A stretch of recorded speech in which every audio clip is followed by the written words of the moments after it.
Bonjour et bienvenue dans le flash d'information.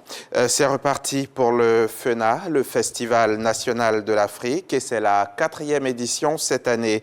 Une édition 2024 qui a été ouverte officiellement hier au Parc des Sports de Treichville par le Premier ministre. Le FENA, qui est une initiative des communautés CEDEAO, a pour objet de sensibiliser la jeunesse sur l'importance de préserver l'unité et les valeurs culturelles africaines. Le compte-rendu de Marie-Chantal Akandan et Ulrika Dongon à suivre tout à l'heure dans le 13h. Le top départ des rendez-vous de l'APSJ a été également donné hier jeudi. L'APSJ, c'est l'association professionnelle des sociétés de gestion et d'intermédiation.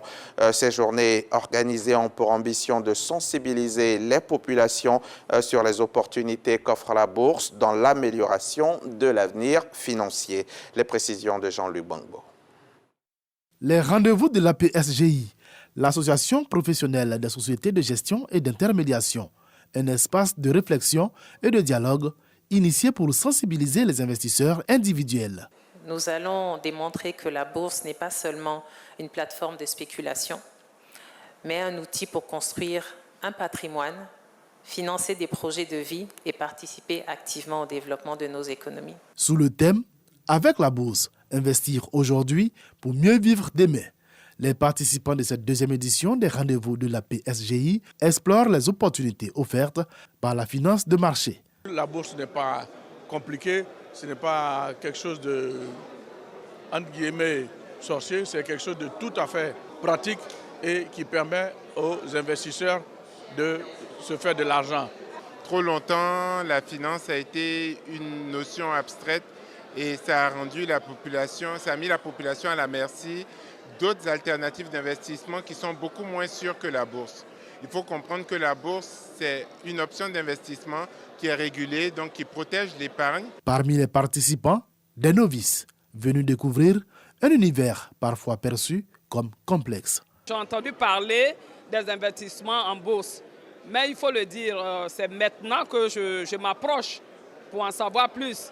Et comment le faire? Par quels moyens il faut le faire? Est-ce qu'il faut être à la retraite, il faut être commerçante, il faut être en activité pour le faire? Je suis venu prendre de plus amples informations. Ces journées se poursuivront avec des ateliers pratiques, des débats et des témoignages. L'objectif, faire du marché financier un espace inclusif et accessible à tous. Dans le 13h également, on évoquera cet atelier de validation des procédures et modalités de mise en œuvre des plans d'action de réinstallation, une initiative du ministère de l'Environnement, du Développement durable et de la Transition écologique. L'atelier devrait au final produire des textes innovants pour la gestion des impacts des projets sur les populations affectées par les effets néfastes du changement climatique. Grace Kando nous en dira plus tout à l'heure dans le 13h. La répression sanglante des manifestants qui contestent au Mozambique la victoire électorale proclamée du parti historique au pouvoir doit cesser. C'est ce qu'a exhorté le 11 décembre dernier Amnesty International. L'ONG relaie un bilan de 110 morts depuis le début du mouvement, une crise post-électorale qui inquiète par ailleurs les acteurs économiques mozambicains et étrangers. 2 mois après les élections générales du 9 octobre, le pays n'a toujours pas de résultat définitif. Une nouvelle phase de contestation a été convoquée cette semaine par le candidat de l'opposition à la présidentielle, Venancio Mondlane. La passation du pouvoir doit se faire le 15 janvier. Or, l'opposant en exil, Mondlane, donc, a promis d'être à Maputo ce jour-là pour prendre ses fonctions de président. La nomination du nouveau Premier ministre est imminente en France. Initialement prévue hier jeudi, l'annonce doit finalement intervenir ce vendredi matin, signe de la difficulté pour Emmanuel Macron à trouver une personnalité susceptible de se maintenir plus longtemps que l'éphémère Michel Barnier et de faire adopter un budget dans un paysage politique fracturé.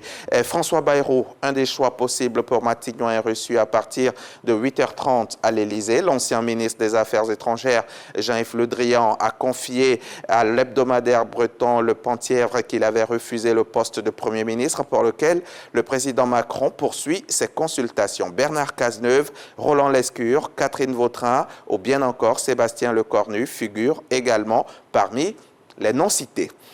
Nous sommes vendredi, vous aurez droit à votre journal du sport tout à l'heure dans le 13h. Samuel Metch nous rejoindra sur le plateau pour vous offrir l'actualité sportive de la semaine. Soyez donc au rendez-vous.